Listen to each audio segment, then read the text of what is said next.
இன்றைக்கி நம்ம என்ன பார்க்க போகிறோம் அப்படின்னா 2 விதமான கொழுக்கட்டை பார்க்க போகிறோம். என்ன ஒன்றுன்னா, ஒன்று பால் கொழுக்கட்டை, அதுக்கு தண்ணி ரெடியாக வச்சுருக்கேன்.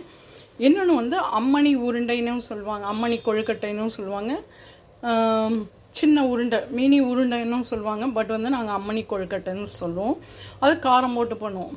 சரியா? அதால் அதுக்கும் நான் தண்ணி இங்கே வச்சுருக்கேன். ஏன்னா இன்னைக்கு கொஞ்சம் கொஞ்சமாக தான் செஞ்சு காமிக்க போகிறேன்.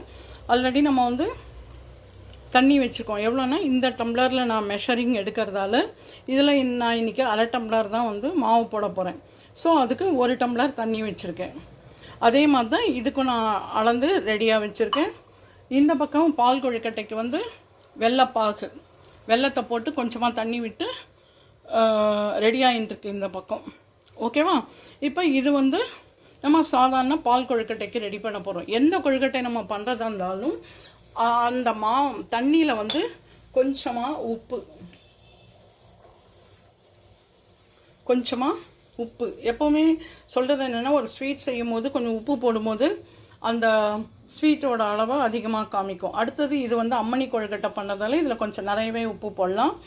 இதில் வந்து உருண்டை உருட்டிட்டு ஆவியில் வச்சுட்டு நம்ம இட்லி மிளகாய் அப்படி இருக்கு இல்லையா, இட்லி மிளகாய் அப்படி சாதாரண மிளகாய் பொடி எது இருந்தாலும் போட்டு நம்ம பண்ணலாம். பட் வந்து இன்றைக்கி நான் வந்து எல்லோரும் ஃபாஸ்ட் இதில் இருக்கிறதால ஃபாஸ்ட்டாக எப்படி செய்கிறதுன்றதை சொல்ல போகிறேன். ஆல்ரெடி உப்பு கொஞ்சம் நிறையவே போட்டிருக்கேன். அப்புறம் வந்து சாதாரண மிளகாய் அப்படி வேணாலும் போட்டுக்கலாம், இல்லை சாம்பார் மிளகாய் அப்படி வேணாலும் போட்டுக்கலாம். இப்போ நான் சாம்பார் மிளகாய் அப்படி தான் போட போகிறேன். இப்போ ஆல்ரெடி உப்பு போட்டு சாம்பார் மிளகாய் அப்படியும் பெருங்காயமும் இதில் போட போகிறேன். போட்டு இதில் வந்து அரை டம்ளர் தான் மாவு எடுக்க போகிறேன். அதால் இதுக்கும் 1 டம்ளர், இதுக்கும் 1 டம்ளர் வச்சுருக்கேன். ரெண்டும் ஒரே டைமில் வந்து நம்ம மாவு கலரி பண்ண போகிறோம். இப்போ இதில் வந்து சாம்பார் மிளகாய் அப்படியும் பெருங்காய பொடியும் போட போகிறேன். காரத்துக்கு உங்களுக்கு என்ன காரம் வேணுமோ அந்த காரம் போட்டுக்கலாம். நான் இன்றைக்கி 1 ஸ்பூன் தான் போட போகிறேன். சரியா? அதுக்கப்புறம் வந்து பெருங்காய பொடி. அப்புறம் இது ரெண்டுத்துலேயுமே நம்ம வந்து எண்ணெய் விடணும். அப்போ தான் மாவு வந்து ஒட்டாமல் வரும். எண்ணெயோ நெய்யோ எது இருந்தாலும் நீங்கள் விட்டுக்கலாம். இதுலேயும் விட்டுருக்கேன், இப்போது இதுலேயும் விட போகிறேன். அவ்வளோதான். ஒரு கொதி வரும்போதே போகிறோம், நம்மளுக்கு எடுத்து மாவு போட்டு கலர வேண்டியது தான். இதுவும் நான் வந்து இந்த பக்கம் அடுப்பில் வைக்க போகிறேன். பாருங்கள்,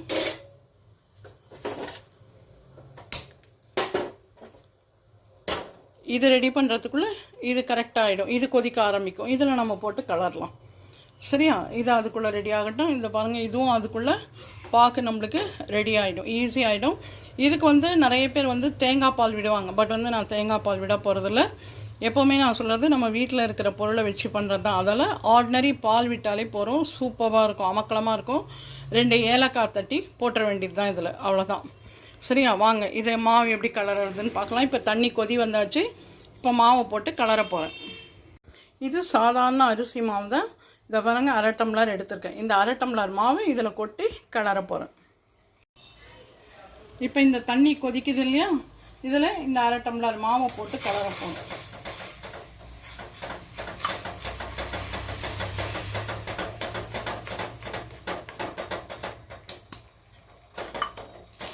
அவ்வளோதான்.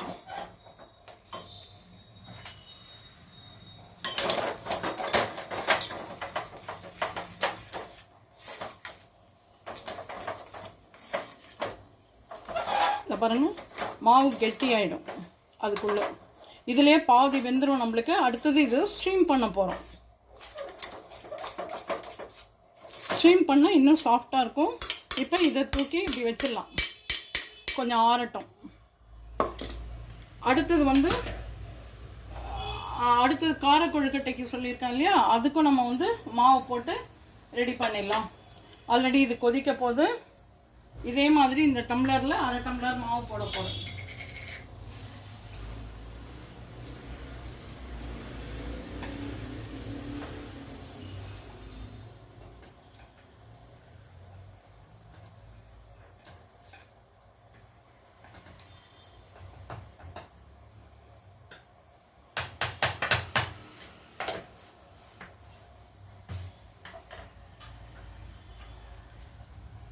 ஆல்ரெடி இந்த பாருங்கள், இந்த மாவை எடுத்து வச்சுருக்கேன்.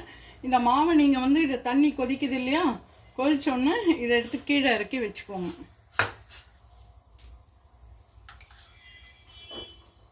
கீழே இறக்கி வச்சுட்டு இந்த மாவு போட்டு அப்படியே கலருங்க. அடுப்புலலாம் வச்சு கஷ்டப்பட வேண்டாம்.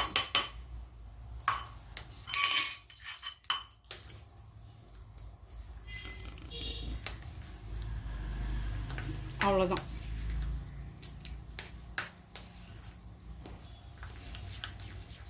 இதுலேயே காரம், உப்பு, பெருங்காயம் எல்லாமே இருக்குது. வெறுமை தாளிக்க வேண்டியது தான். ஆவியில் நம்ம ஸ்டீம் பண்ணிவிட்டு வெறுமை தாளிக்க வேண்டியது தான். கடுகு, உளுத்தம்பருப்பு வேணால் உளுத்தம்பருப்பு, கருவேப்பிலை, அவ்வளோதான். இந்த பாருங்கள், மாவு கட்டியே தட்டாது. நீங்கள் கீழே எடுத்து வச்சு கூட கலரலாம், ஒன்றுமே ஆகாது. சிம்பிள். இதில் நீங்கள் வெறும் கார மிளகாய் அப்படி வேணாலும் போட்டுக்கலாம்.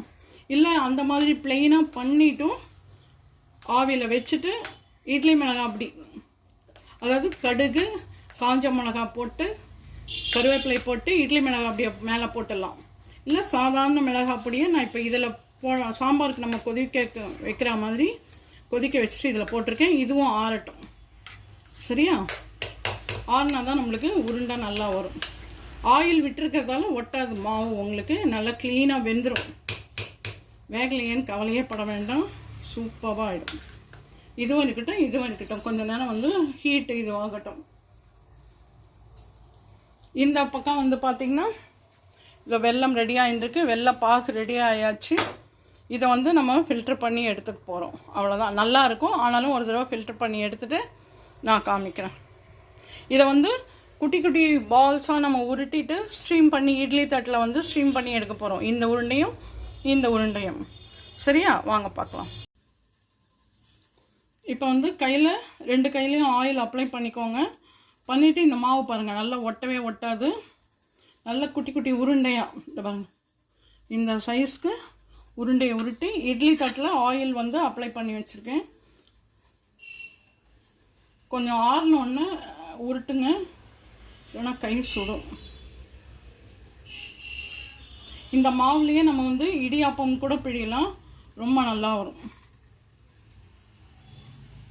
இது எல்லாமே வந்து ஒரு மாவு பேஸ் பண்ணி நம்ம நிறைய ஐட்டம் பண்ணலாம்.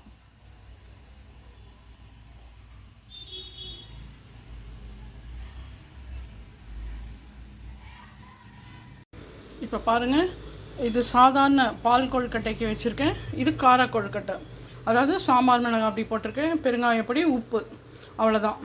இது ஆக்சுவலாக வந்து கொழுக்கட்டை பண்ணும்போது மாவு மீந்து போகும்போது சாதாரணமாக இந்த மாதிரி உருண்டை பண்ணி ஸ்ட்ரீம் பண்ணி எடுத்துகிட்டு நம்ம இட்லி மிளகாய் அப்படி கார மிளகாய் அப்படி எது வேணாலும் போட்டுக்கலாம். பட் வந்து இப்போ நான் உங்களுக்கு ஈஸியாக பண்ணணுன்றதுக்கோசரம் இதை செஞ்சு காமிச்சிருக்கேன். இப்போ இதை நம்ம தாளிக்க போகிறோம். இதை வந்து வெல்லத்தில் போட போகிறோம். இன்னொன்று இப்போவும் சொல்கிறேன், வெல்லம் வந்து சூடாக இருக்கும்போது நீங்கள் பால் விட்டிங்கன்னா திரிஞ்சு போயிடும். என்னை பொறுத்த வரைக்கும் நான் எனக்கு தெரிஞ்சதுன்னு சொல்கிறேன். ஓகேவா? இது பாலில் வெல்லத்தில் வந்து நம்ம போட போகிறோம். அப்புறம் பால் விட போகிறோம். ஓகேவா? அதுக்குள்ளே நம்ம வந்து கார கொழுக்கட்டையை ரெடி பண்ணிடலாம். வாங்க பார்க்கலாம் எப்படி பண்ணலான்னு.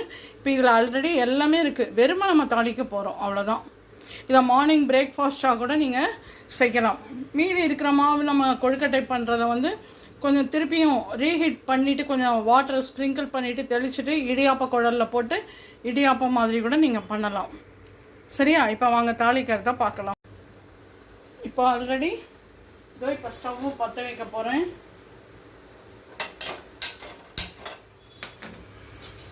பற்ற வச்சு சுடட்டும். சுட்டோன்னா கடுகு, உளுத்தம்பருப்பு, கருவேப்பிலை, இதுதான் நம்ம போட போகிறோம். எண்ணெய் சுட்டாச்சு, கடுகு போட்டோம். கடுகு வெடிக்கட்டும்.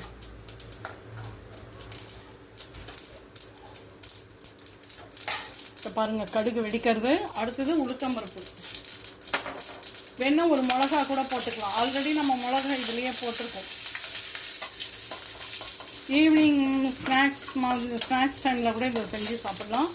ஆனால் நம்ம நார்மலாகவே இந்த விநாயகர் சதுர்த்தி அந்த மாதிரி டைமில் தான் இதை வந்து நம்ம வந்து செஞ்சு சாப்பிடுவோம். பட் வந்து இதை நார்மலாகவே நம்ம செஞ்சு சாப்பிட்லாம். இது கொஞ்சம் செவக்கட்டும், உளுத்தம்பருப்பு செவக்கட்டும்.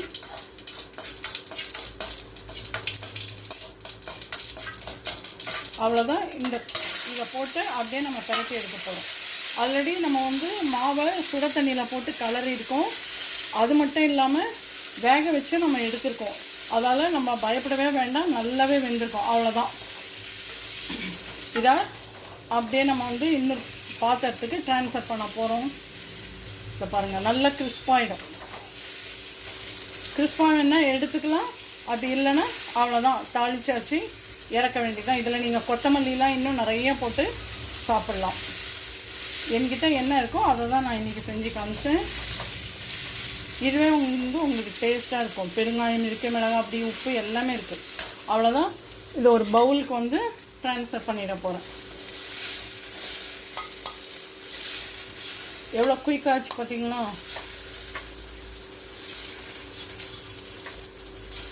இது அம்மணி கொழுக்கட்டைன்னு சொல்லுவாங்க, மினி உருண்டைன்னு சொல்லலாம், கார கொழுக்கட்டை அப்படின்னு சொல்லலாம். பாருங்க, ரெடி ஆயாச்சு. அடுத்தது பால் கொழுக்கட்டை.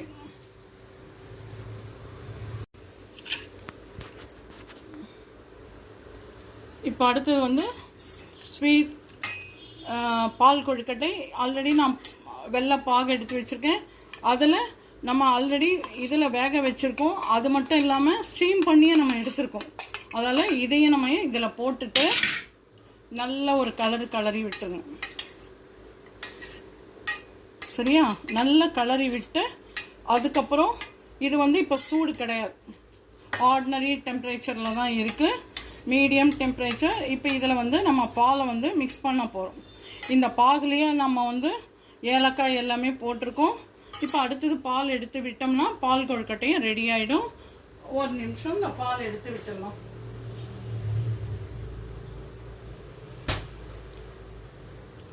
பாருங்க, பால் ரெடியாக இருக்குது.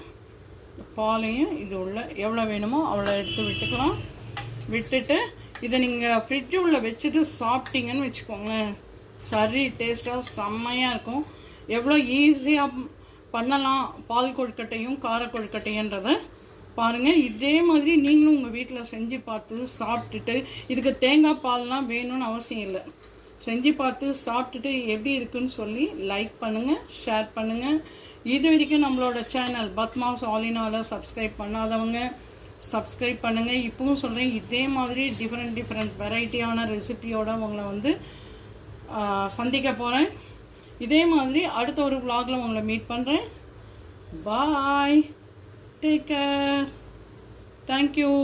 இதை ஃப்ரிட்ஜ் உள்ள வச்சு சாப்பிடுங்க, ரொம்ப டேஸ்ட்டாக இருக்கும். குட்டீஸ்க்கு ரொம்ப பிடிக்கும். தேங்காய் பால் தான் வேணும்னு இல்லை, ஆர்டினரி பாலை கூட நீங்கள் விடலாம், அவ்வளோ சரி டேஸ்ட்டாக இருக்கும்.